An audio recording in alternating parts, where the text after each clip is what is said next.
M3gan from 2022. Is that right? Or is it 2023? No, it's 2022. M3gan, or M3gan as I'm calling it because that is how it is spelled, is a movie about an evil robot doll that kills people. Quite simply, that's just what we'll say the plot is for now. And because that's what it is. It's a story that's been done many a times. I did like this though. I thought it was fun, different enough, I would say for sure, to stand on its own. It's not that revolutionary, but it's a good um, installment of this kind of genre. I think I like of the creepy doll or robot that kills people. It was fun. Um, but now let's look at the Rotten Tomatoes. So it has 93%, which is like I like this movie, but I think that's a little high. I don't think it's that good. I liked it, but I didn't like it that much. 78% audience score. I would be more on board with that as a rating. But I digress. Moving on. Critics' consensus. Unapologetically silly and all the more entertaining for it. M3gan is the rare horror comedy that delivers chuckles as effortlessly as chills. I mean, I don't know if I agree with that. Yeah, there's some good comedy bits, I would say, but I didn't really think of this as a horror comedy. I've thought of it as a horror with some comedy in it, but I think it's more on the scary side than the funny side. And there's drama too in it, I would say. But let's look at the audience, what they say. As long as you aren't looking for something truly scary or even surprising, M3gan is often a lot of fun. I think I agree with the audience more than the critics for this one. Let's read some of the reviews. M3gan rollicks along with all the slickness and shocks you'd expect a film produced by Insidious's James Wan. Oh, it's the guy who did Insidious. Okay. That makes sense. It always keeps you in on the joke, and it's a killer joke. I love this movie so much, and I had the absolute best time. So those are all good reviews. Obviously, let's find some bad reviews. There's no bad reviews on this page. Let's find. Here's a bad review. M3gan is a safe play. It's a little weird, but nothing truly off-putting. Vague enough to appeal to a multitude of demographics. So they recognize that this movie will probably do well. It was just a little bit too by the numbers for them, and that's fair, but I liked it. I really like this genre though. Killer robots, what's not to like? Here's another bad review. Cinematically, M3gan remains soft at the core, contaminated by harmful robotization, while following the codes of Hollywood's easy scares. So, I do get what they mean, but I do think that it's interesting enough and they add enough good scenes and it's acted well enough and the story is coherent enough to stand on its own. But I do get what he's saying. But yeah, that's the Rotten Tomatoes. Again, it has... Actually, let's go back and look. 93% on Rotten Tomatoes critic score and 78% audience score. So let's look at the IMDb page now. It's got a 6.4 out of 10 on IMDb, which is pretty good for IMDb. And let's look at the cast. So I don't really know any of these people. Allison Williams, the main character. I've seen her in stuff, but I can't place what. I'm sure she's in stuff. Let's click on her name, actually, and just see what else she's in. Allison Williams. She's in Girls. Oh, she's in a TV show called Girls, which I've seen a little bit of. Oh, she's in Get Out. That's what I've seen her in. Yes. She's in Peter Pan Live and The Perfection. So Get Out, that's what I've seen her. And maybe Girls, because I've seen a few episodes of that. But, yeah, so she's in stuff. That proves it. Violet McGraw is Katie, the kid, who is given M3gan as a gift. So let's talk about the basic premise. I talked about the very basic premise, but I'll lay down a little bit more of the plot. So Allison Williams, Gemma, works at a toy company, and her niece, her and her sister and brother-in-law are killed in a car accident, leaving Katie to her. So Allison works at this toy company, and she's developing this super smart M3gan robot and gives Katie the robot to sort of help with being sad about her parents. And it's a distraction, but it proves to be obviously not the right choice because M3gan is a psycho evil killer robot. But yeah, Katie is her niece, and Ronnie Chang, he's in stuff. He's like an anchor on some TV show, and and he was in a movie I watched, Shang-Chi. He's in Shang-Chi as well. Amy McDonald, or Amy Donald, sorry, is M3gan. She is the robot. And Jenna Davis is the voice of M3gan. Okay, so it's two people make up M3gan. Amy Donald is the actual body, I guess. Makes sense. And then Jenna Davis is the voice. Okay, interesting. Alright, moving down. Let's see. I think this movie did pretty well financially. I don't think it was a super high budget. But let's look at it. Budget, only $12 million. And I like to see that because I don't think... Like, this is sort of rare nowadays that they would give a low budget like this. And then it grossed $179 million off a $12 million budget. That's really good. That's a good job they did. Because I really think the studio should be doing this more. Putting out more like $10 million, $12 million movies instead of these $100 million flops. That's what's been happening lately. I think they should go back to this model of trying to make horror movies and comedies for like $10 million, $12 million and try to pull that off because I think it's easier. You don't need a whole bunch of special effects necessarily. I mean, there are special effects in this, but they found a way to make it work. And like I'm thinking of a movie like Superbad that was like a $10 million movie, made like $200 million or whatever it made, tons of money. They should do more of that, but they're too afraid to lose it. I get it, but you're losing money on the big budget ones. So anyway, that's how I feel. That's on IMDb. So it made a lot of money. It has 6.4 out of 10 on IMDb. And yeah, if you want to check out this movie, it's on Amazon Prime as well. I would recommend it. I did enjoy it. But let's look at my notes. So, the first note is the title. I don't like it when they do this in movies. 13 Ghosts is another movie that does this, where they take out letters of the title and replace it with a number. And then it doesn't make any sense. They do explain in this movie, I forget what it is exactly, but M3gan is an acronym, and the 3 is like third generation is what 3 stands for, and the G. But they call her M3gan. It wouldn't be M3gan. It would be M3gan. A 3 is not an E. I'm not fucking having it. It just isn't. Anyway, moving on. Perpetual Pets opening is funny. So they show that this toy in the opening sequence that Gemma designed is this Perpetual Pets thing, and the ad is sort of obviously satire. It's like, whoa, you're sad when your pet dies? Well, don't just get this robot pet instead. If your pet dies, it doesn't matter. And it's a really funny ad because it's very much like toy ads of today. I saw an ad a little while ago. It was something like monkeys with gummy butts, and it's like, look at these monkeys with butts. They've got poopy butts, butts. So it's really not far off. They do stuff with like, you can feed it and then it poops and stuff. Use your app to control it. So it is a lot. It's very accurate to what toy ads are like. It's a little bit exaggerated, but that adds to the comedy. And yeah, it was a funny opening. I like that Perpetual Pets ad opening.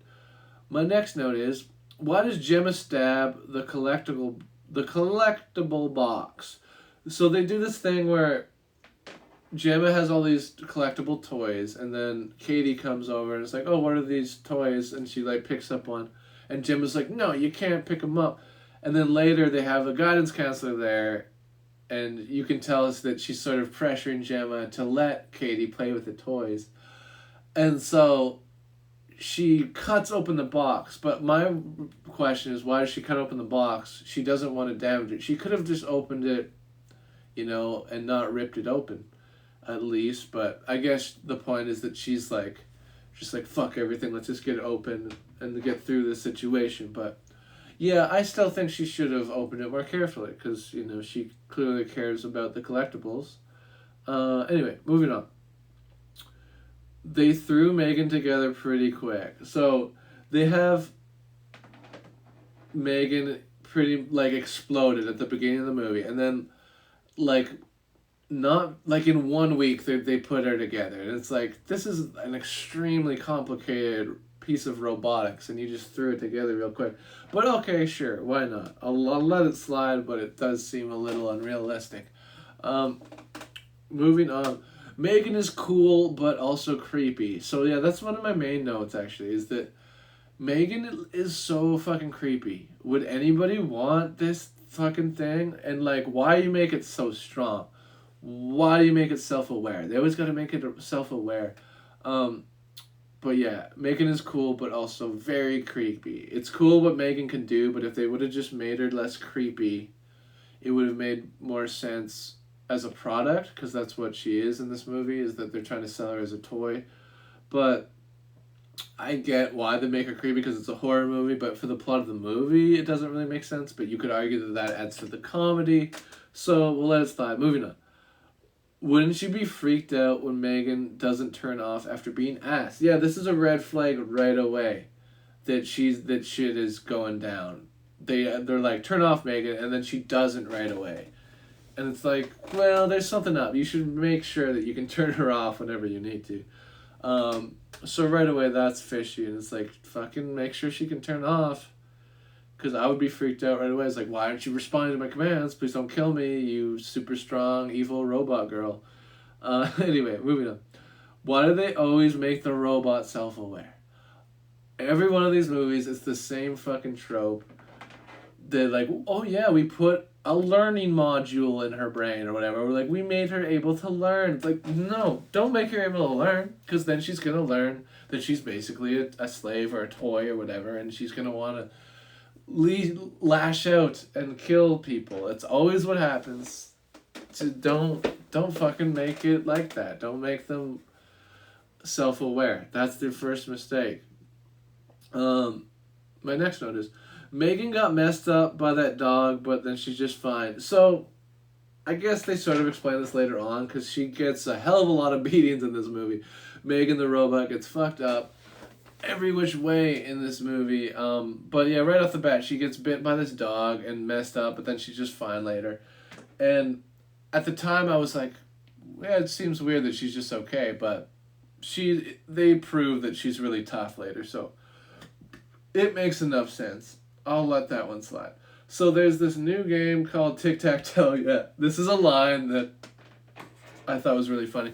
So M3gan and Katie are obviously, like, they're friends. She's her robot companion, M3gan, and they're buddies. M3gan's like hardwired to be her friend, basically.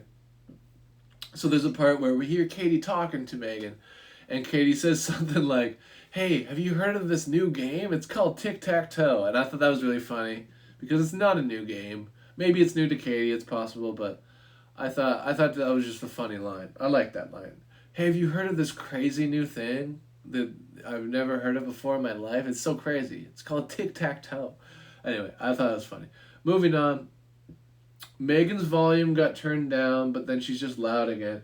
So this is another thing that you could say that M3gan just did it on her own, and that's very highly possible. But Gemma turns down M3gan's volume, and then her volume is just up like 30 seconds later. And again, Gemma should be alarmed by this, like that M3gan is controlling her own functions and stuff. This should be red flags for the creator of this robot. Be like, why are you doing this shit? We should rerun some diagnostics or something. But no, she just doesn't worry about it, and it's fine. So yeah, that doesn't make sense. Moving on. Would kids be excited about roasting chestnuts? So this is another thing that I just think's kind of funny. So they take Katie to this outdoor camp or what have you, and to try to get her away from M3gan. But of course, Katie wants to take M3gan, so they put her in the toy table. And one of the activities that all these kids in outdoor ed are getting excited about is roasting chestnuts. They're like, who's ready to roast some chestnut? Or who's ready for some roasted chestnuts? And all the kids are like, yeah! Yeah, like it's not marshmallows, it's not fucking milkshakes, it's not burgers, it's not hot dogs. It's fucking chestnuts. But this isn't a negative note. I just thought this was kind of funny. And it could have been a part of the comedy as the tic-tac-toe line might have also been a part of the comedy. So yeah, I'll let that slide. I just thought it was funny. Next line is creative way of showing the gore without really showing it. So this one scene in particular I liked because I think it's really cool when movies can show someone getting killed but they don't really show it. And in this case they show Megan with a pressure washer and she's pressure washing this old lady to kill her, and they show the pressure washer hitting her face. But then it cuts away and just shows blood going into a drain, so you don't actually see the water messing up her face. I'm just going to close this low battery mode thing. So you don't actually see the pressure washer messing up her face, but then you see the blood coming out, so you put two and two together, and it's a powerful way of doing it without really showing the flesh contact of it actually bleeding. And I like that. I think it's a interesting way to work around that. And debatably makes it more scary. Anyway, moving on.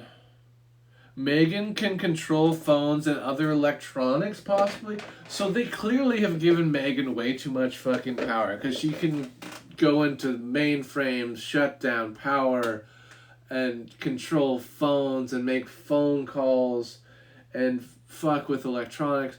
She can just do so much. Like, too much. They gave her too much power, clearly. So that's crazy. But yeah, Megan can just control fucking everything electronic, it seems like, which is crazy.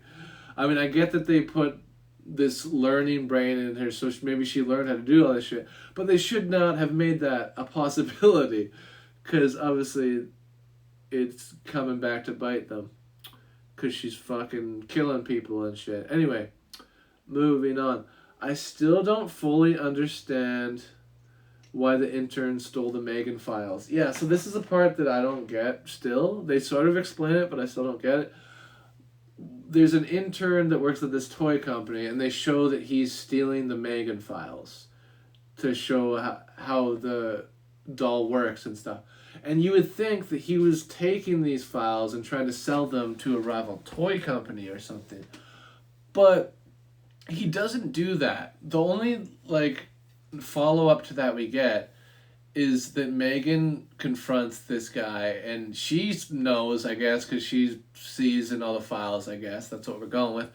And she goes up to him and is like, why did you take those files? Or no, she's like, I think you just wanted to do it for shits and giggles. Like, that was basically the reason they gave, that he just, did it because he could. They did not give a good reason. At least I didn't get the reason from it. That part could have just not been done. It could have just not happened. Or have him take the files and try to sell them to a company, and then Megan get mad at that and try to kill. That would have made more sense. But instead we get this just, he did it for shits and giggles, I guess, and now he gets to die. Which we needed another guy to get killed, I guess, but they could have set it up better. Moving on. I would try not to let Megan get so close. So at the end of the movie, Megan confronts Gemma, and they obviously have to, that leads us to the final big climax, big fight. We gotta have that. But yeah, if I were Gemma, I would have fucking run out of there so quick. But she just sits down and listens to Megan. I would not be letting her get so close. She could have killed her so quick. At this point, I would be terrified of this fucking thing that I've created. But no, she just sits and listens and lets her get close, and it's it's an exciting scene, but that part I thought was kind of silly. They always let them get close. Don't let them get close like that. Anyway, moving on. When did Katie put on the Bruce gloves? So they introduced a robot earlier in the film that you need gloves to put on and control that Gemma made in college. Um, and so there's a part where Megan has Gemma like basically in a chokehold about to die, and Katie comes in, and we don't. To be fair, they don't show her hands, so she could have grabbed the gloves, but they were in the room that she walked into, so she would have had to grab them from the room. So I don't know. My point is, I don't know when she put on the gloves that control the robot. She just has them on. It's sort of like a reveal, like, oh, I got these gloves. Now let's beat you up with the robot. And it was kind of cool, but I wish they would have explained how she got the gloves on a little better, because it doesn't make sense to me timeline wise. But anyway, moving on. It's a nitpick, but it's still something that didn't make sense to me. And my last note is pretty good climax. I liked how this movie ended for the most part. This movie's by the numbers, but it was still really fun. And I liked the fight scene at the end. So many times that you think that the fucking Megan is dead. Megan keeps coming back. And they sort of set it up for a sequel, kinda. We'll see if that actually happens, but no, I really enjoyed this movie. It's not perfect, but it's certainly not bad, and I would recommend it to anyone who likes this sort of thing, which is killer robot movies. Because yeah, it was fun. The title could have been better. Could have just been called Megan, or actually call it M3gan and stick to it. But no, of course they gotta pretend that the 3 is an E. But 3s are not E's, people. They're just not. But yeah, this movie's fun. A little bit by the numbers, but there's enough fun stuff in there to keep you entertained, and enough stuff to keep you scared.